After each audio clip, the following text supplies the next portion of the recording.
I stand at the podium. 300 faces stare back at me. My hands grip the edges of the wooden stand. The microphone waits 6 inches from my lips. I'm wearing the gold valedictorian cord. Madison sits in row 7. Her parents flank her on both sides. She's not wearing a graduation gown. The school board wouldn't allow it. My speech is in my hands. 2 pages, white paper, black ink, words I spent 3 days writing. Words that will ruin what's left of Madison's reputation. The principal nods at me. Emily Chen, our valedictorian. Polite applause ripples through the auditorium. My parents sit front row. Mom's eyes are red. Dad holds her hand. They almost lost this moment 2 months ago. I look down at Madison. She stares at her lap. Her mother whispers something harsh. Madison flinches. Good. I clear my throat. The microphone crackles. Thank you, Principal Morrison. Madison's head snaps up. Our eyes meet. She knows what's coming. I can see it in the way her jaw tightens, the way her fingers dig into her thighs. I found everything, Madison. Every email, every fake account, every lie you spread about me. The evidence board in your closet with my photo crossed out. The journal entries detailing your plan to destroy me. The audience settles into silence. Phones point at me. Parents ready to record their children's graduation. They'll get more than they bargained for today. I smile at Madison. Not friendly, not forgiving. 4 years ago, I learned an important lesson about friendship. Madison's mother puts her hand on Madison's arm, holds her in place. This speech isn't in the approved draft I submitted. Principal Morrison knows that. He approved it anyway after what Madison did. But let me back up. Let me tell you how your best friend can become your worst nightmare. 7th grade, spring semester, Mrs. Patterson's algebra class. Emily Chen and Madison Park, you'll be partners for the semester project. I looked across the classroom. Madison wore a Harvard sweatshirt. Her blonde hair was in a perfect ponytail. She smiled at me. I smiled back. We started meeting at the library, Tuesday and Thursday afternoons. Madison was smart. Really smart. She explained concepts I struggled with. I helped her with history essays. Madison asked during our 3rd session. Both of them. Pediatricians. Minor lawyers. They met at Harvard.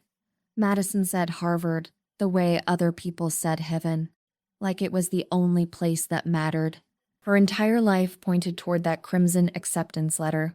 We became inseparable. Sleepovers every weekend, study sessions that turned into movie marathons. I taught her violin basics. She taught me piano. We'll go to college together. Madison said freshman year, we sat on her bedroom floor. College brochures spread around us. Maybe Harvard. Maybe MIT. Somewhere amazing. Somewhere amazing, I agreed. Our friendship was perfect, or I thought it was. Junior year changed things. We both took the SAT in October. I scored 1,580. Madison scored 1,520. That's amazing, I said when she showed me her score. Yeah, she smiled, but her eyes didn't match her mouth. You got a higher score, only by 60 points. We both did great. Right, great. She didn't talk to me for 3 days after that. Senior year started with college applications. I applied early action to MIT. Madison applied early decision to Harvard. Legacy status. Her parents donated to the law school library. November brought decisions. I opened my MIT email in the school library. Madison sat next to me. She'd gotten her Harvard decision that morning. I got in. I grabbed her arm. Madison, I got into MIT. Her smile was tight. What about you? Did you deferred? She closed her laptop. They deferred me to regular decision. My excitement died. I'm sorry, but deferred isn't a rejection. You still have a chance. You don't understand. She stood up. You got in. I got deferred.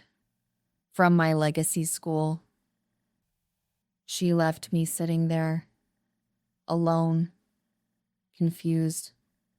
The shift was subtle at first. Madison forgot to tell me about scholarship deadlines. Twice. She borrowed my AP government notes and returned them coffee-stained. Accidents, she said. Sorry, she said. I believed her. We've been best friends for 5 years. Best friends don't sabotage each other. I was wrong. January brought scholarship applications. I spent 3 weeks on my essay. 2,000 words about my research project on childhood cancer rates. Personal, powerful, my best writing. Can you read this? I asked Madison at lunch. Deadline's tomorrow. She took my laptop. Sure, let me check it tonight. The next morning, I found coffee all over my keyboard. The laptop wouldn't turn on. My essay file was corrupted. The deadline had passed. Oh my God, Emily. Madison's face was pure concern. I'm so sorry. I spilled my coffee this morning. I tried to save it. It's okay. My hand shook. $50,000 in scholarship money. Gone. I have it backed up. I'll email the committee. Maybe they'll accept it late. They didn't. February was worse. Rumors started circulating. Emily Chen cheated on the SAT. Emily Chen paid someone to write her college essays. Emily Chen's parents bribed MIT. Who's saying this stuff? I asked Trevor, a guy from my physics class. He looked uncomfortable. Anonymous accounts on Instagram, but everyone's sharing them. I found the accounts. 3 of them. All created in January. All posting detailed evidence of my cheating. Screenshots of texts I never sent. Photos of me with people I never met. Lies. All lies. But people believed them. Teachers started watching me closer during tests. Friends stopped sitting with me at lunch. Madison stayed by my side. This is insane, she said. Who would do this to you? I don't know. I was crying in the bathroom. Madison handed me tissues. Why would someone hate me this much? Jealousy, probably. She rubbed my back. You're valedictorian. MIT acceptance. People get crazy. March brought the science fair. I'd worked on my project for 6 months. Original research on gene therapy. Real lab work. Real data. Madison was my lab partner. She'd help me collect samples, run tests, record results. The day before the fair, Madison came to my house. Can I see your final presentation? I want to make sure my partner project doesn't overlap. I showed her everything. My slides, my data, my conclusions. The next day at the fair, Madison presented her project. Similar topic, similar methodology, nearly identical conclusions. What the hell? I found her after her presentation. You copied my research. I did not. Her voice was ice. We worked in the same lab. Of course our projects are similar. Similar. Madison, you used my exact data. Prove it. She walked away. I couldn't prove it. She'd been careful, changed just enough to make it plausible. But I knew. Deep in my gut, I knew April was the breaking point. An anonymous tip went to Principal Morrison. Emily Chen plagiarized her English term paper. Check the database. Check the dates. I hadn't plagiarized anything. But when they checked, they found an essay uploaded to a plagiarism website. Same words as my paper, uploaded 2 months before I submitted my assignment. I didn't do this. I sat in Principal Morrison's office. My parents sat beside me. Mom was crying. Someone stole my paper and uploaded it to frame me. Emily. Principal Morrison looked tired. The evidence is clear. It's fake. Someone's setting me up. Who would do that?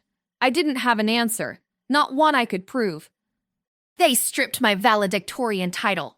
Put me on academic probation, sent a report to MIT. My acceptance was under review. My perfect life was crumbling, and I still didn't know who was destroying it. The hearing was scheduled for April 28th. Academic Dishonesty Committee. 3 teachers, Principal Morrison, the school board president. My parents hired a lawyer. We sat on one side of the conference table. The committee sat on the other. We have witness testimony, Principal Morrison said, from another student who saw you plagiarizing. My stomach dropped. Who? Madison walked into the room. She wore a gray dress, conservative, serious. She didn't look at me. Just sat down next to Principal Morrison. Madison? My voice cracked. What are you doing? I'm sorry, Emily. She folded her hands on the table. But I can't keep covering for you anymore. The room spun. Covering for me? What are you talking about? I've known about the cheating for months. The SAT prep company you hired. The essay writing service. I tried to protect you. We're best friends. But when you plagiarized Mrs. Henderson's assignment. She shook her head. I can't be part of this. That's a lie. I stood up. My chair scraped backward. She's lying. I never cheated on anything. Emily, sit down. My lawyer pulled my arm. Madison pulled out a folder. I have evidence. Text messages where Emily asked me to help her cheat. Screenshots of the essay service website. Receipts. She spread them on the table. My phone number. My name. Conversations I never had about paying for essay help. This is fake. Tears streamed down my face, all of it. She fabricated this. Why would I fabricate evidence against my best friend? Madison's voice was calm, rational. This hurts me too, but integrity matters more than friendship. The committee looked at the evidence, looked at me. I saw the judgment in their eyes. We'll deliberate and provide our decision within a week, Principal Morrison said. The meeting ended. Madison left first. I tried to follow her, but my parents held me back. In the parking lot, I saw Madison get into her car. She pulled out her phone, and she smiled, a real smile, satisfied, triumphant. That's when I knew. That's when everything clicked into place. Madison had access to everything. My laptop passwords, my phone when I left it at her house, my college application materials, my research data. Only Madison could have created this much detailed fake evidence. Only Madison knew me well enough to make it believable. My best friend wasn't protecting me. She was destroying me, and she was smiling about it. I stopped crying. Something cold and hard settled in my chest. Something that pushed past the grief and betrayal. If Madison wanted to play this game, I'd show her how it was done. But I'd play to win. I called Trevor that night. Remember those anonymous Instagram accounts, the ones spreading rumors about you? I need you to help me trace them. Trevor was good with computers, really good. He'd done cybersecurity competitions, won state championships. Emily, I don't know if, please, someone's framing me. I need to find out who. He agreed to help. We met at the library the next day. Trevor brought his laptop, serious encryption software, tools I didn't understand. These accounts are using VPNs, he said after an hour, but they're not very sophisticated ones. Can you trace them? Give me a few days. 3 days later, Trevor sent me a text. Found the IP address. You're not going to like this. The accounts were created from Madison's home Wi-Fi network. All 3 of them, on the same laptop. I need physical evidence, I told Trevor. Digital isn't enough. They'll say I faked it. How are you going to get physical evidence? Good question. Madison and I weren't exactly talking. She avoided me in the halls, ate lunch off campus, blocked my number, but I knew her schedule, and I knew she still had study group Tuesday afternoons. With 3 other people from our AP Calculus class, I texted Sarah Chen, another girl in the group. Can I join study group this week? I really need help with derivatives. Sure, Madison might be weird about it though. I'll deal with Madison. Tuesday afternoon, I showed up at Madison's house. Her mom let me in. Madison's face went pale when she saw me. What are you doing here? She whispered. Studying calculus. Same as everyone else. She couldn't kick me out without explaining why. Without revealing that we weren't actually friends anymore. We studied for 2 hours. Madison kept her laptop closed, kept her phone face down, watched me like I might steal something. I need to use the bathroom, I said eventually. Madison's room was across the hall. The door was slightly open. I could see her closet, the closet where we used to try on clothes and gossip about boys. I went to the bathroom first, flushed the toilet, ran the water. Then I slipped into Madison's room. Her laptop sat on her desk, password protected. I didn't have time to crack it, but I had Trevor's USB drive in my pocket, the one that would copy her entire hard drive if I could get past the password. I tried her birthday, her cat's name. Harvard 2024. Nothing worked. I had maybe 30 seconds before someone came looking. Then I saw it, a post-it note under her keyboard. Harvard Legacy 2024. Of course, Madison was nothing if not predictable about Harvard. The laptop unlocked. I plugged in Trevor's USB drive. The copying started. Estimated time 2 minutes. Footsteps in the hallway. I couldn't pull the drive yet. The copy would corrupt. Emily, Madison's voice, close. Are you in my room? 90 seconds left. I minimized the copy window, opened a random homework folder. Madison appeared in the doorway. What are you doing? Looking for the calc textbook. You said you had the answer key. Get out of my room. Get out. 60 seconds. The progress bar crawled across the screen. I closed the homework folder. Stood up slowly. Sorry, I shouldn't have come in without asking. I walked toward the door. Past Madison. The USB drive was still in the laptop. 30 seconds. Wait! Madison grabbed my backpack. Are you stealing something? What? No. She started unzipping my bag, checking pockets. I let her. The USB drive was in the computer, not in my bag. 15 seconds. 10. 5. The copying finished. I heard the quiet beep of completion. Madison didn't notice. She was too busy searching my backpack for evidence of theft. Nothing's missing, I said. Can I go now? Madison threw my backpack at me. Don't come back here. I left, walked 3 blocks to my car, sat in the driver's seat with shaking hands. I'd forgotten the USB drive in her laptop. No. Wait, I pulled out my phone, texted Trevor. Did you get remote access? Yes. Already downloading everything. Your acting bought me the time I needed. Trevor had installed remote access software. He was pulling Madison's entire digital life from his bedroom. What did you find? I asked when I met him the next day. Trevor handed me a folder. 3 inches thick. Printed evidence. Photoshop screenshots. Original files with timestamps. The essay service website Madison had set up herself. Fake text message threads she'd created to frame me. Emails to anonymous accounts from her personal email. SAT cheating accusations she typed up and sent to the principal. And the crown jewel, Madison's private journal. Digital. Dated entries spanning 6 months. January 15th. Emily got into MIT. Deferred from Harvard. This is unacceptable. She doesn't deserve it more than me. February 3rd. Started the Instagram accounts. Anonymous accusations work better than direct confrontation. People believe rumors if they're detailed enough. March 12th. Used Emily's research for my science project. She'll never be able to prove it.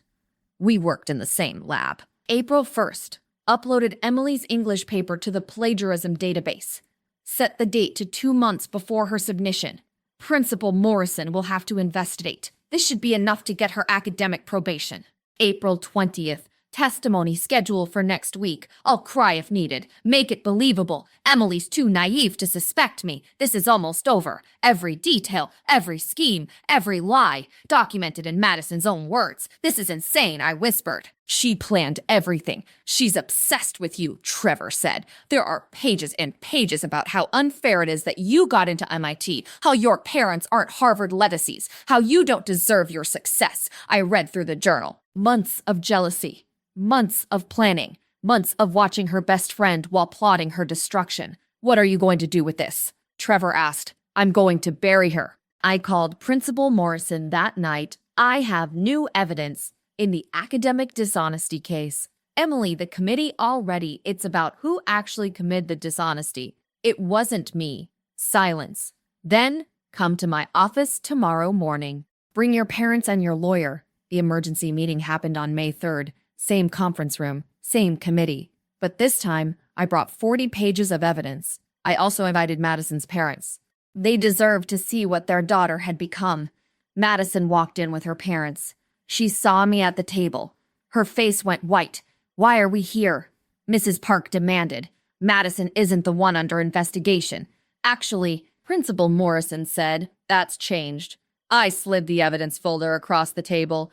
This is every lie Madison told about me. Digital forensics, Sime Times, original files. Madison lunged for the folder. Her father stopped her. Madison, sit down. Principal Morrison opened the folder, started reading. His face changed with every page. Shock, then anger, then something like disgust. These Instagram accounts were created from your home network, Madison, I said. My voice was steady, calm. Trevor Chen traced the IP addresses. The laptop you used is registered to you. This is fake. Madison's voice was shrill. She fabricated this. She's good with computers. I have the original hard drive. Trevor said from his seat against the wall. Encrypted backup. Dated system logs, everything timestamped by your laptop's internal clock. The plagiarism database upload? I continued. You used your own account. Your email is in the metadata.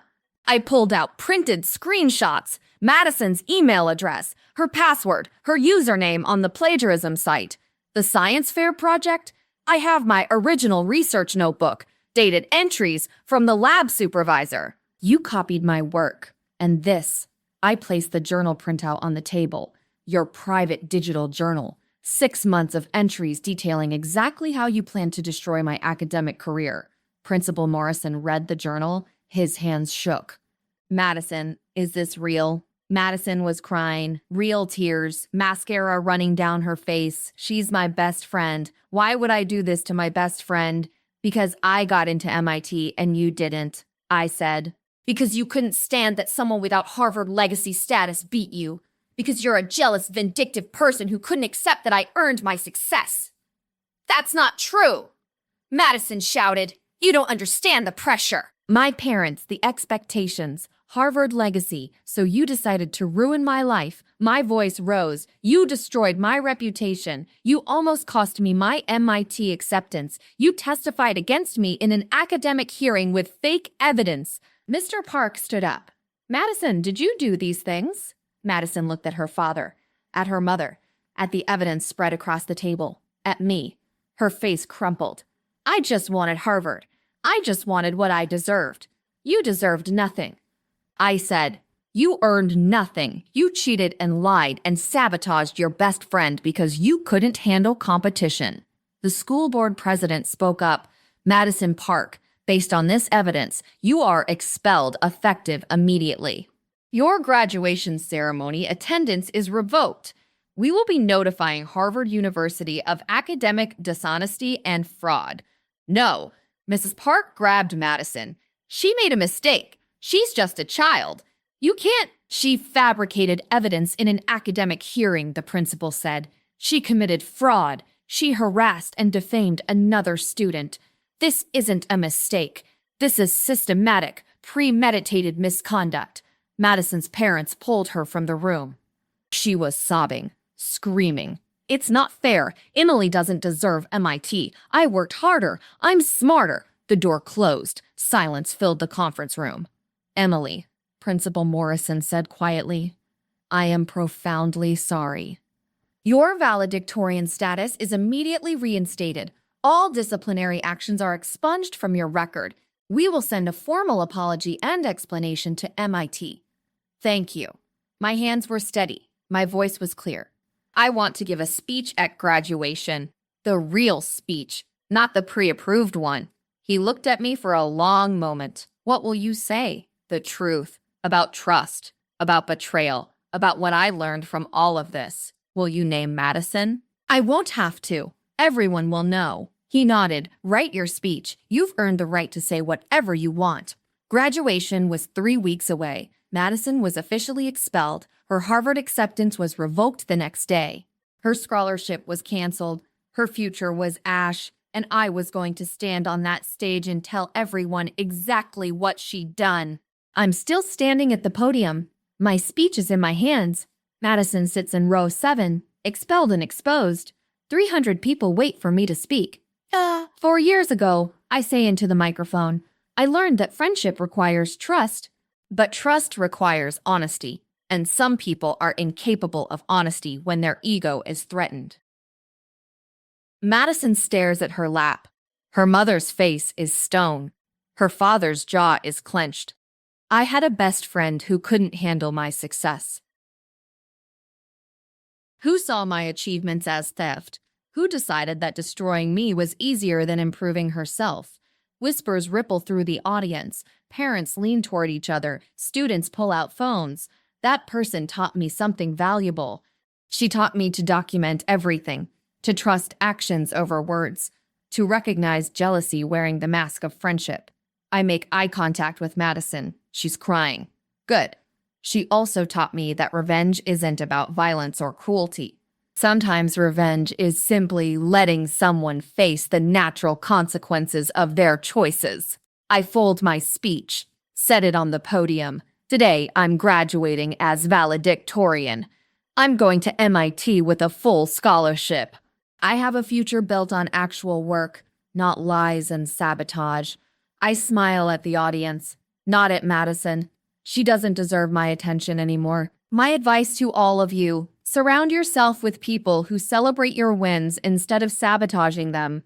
And if someone does try to destroy you, document everything. Truth always comes out. Sometimes you just need to help it along. Applause. It starts slow, then builds. My parents stand. Other parents join them. A standing ovation. I walk off the stage, past Madison's row. She doesn't look up, doesn't meet my eyes. She's broken, defeated, her perfect Harvard future gone. Her reputation destroyed, her friendship with me burned beyond repair. 6 months later, I'm thriving at MIT. My roommate is brilliant. My classes are challenging but manageable. I've joined a research lab studying gene therapy. Exactly what I wanted. I never talked to Madison again, never checked her social media, never looked back, but Trevor did. He told me she's at community college now, same town, same people who know what she did. No Harvard, no scholarship, no redemption arc. Does that make you happy? Trevor asked, knowing she lost everything. I thought about it. It makes me satisfied. There's a difference. My parents are proud. They apologized for doubting me during the hearing. We're closer now than before. I learned something valuable from Madison's betrayal. Sometimes your worst enemy isn't a stranger. Sometimes it's the person who knows you best. The person who has access to your life, your passwords, your dreams. Those are the people who can hurt you most, because you never see it coming until it's almost too late. I'm not bitter. I'm not broken. I'm careful. I trust slowly. I verify always. I keep my guard up even with people I love. Madison wanted to destroy me. She wanted to take everything I worked for. She wanted me to fail so she could succeed. Instead, she destroyed herself. I didn't have to do much. Just collect the evidence. Present the truth. Let her own actions speak. That's the thing about revenge. The best kind doesn't require you to become a villain. It just requires you to hold up a mirror and show the world who someone really is. Madison showed me her true self. Jealous, vindictive, willing to destroy her best friend for a college acceptance, and I showed the world exactly who she was. Sometimes that's enough.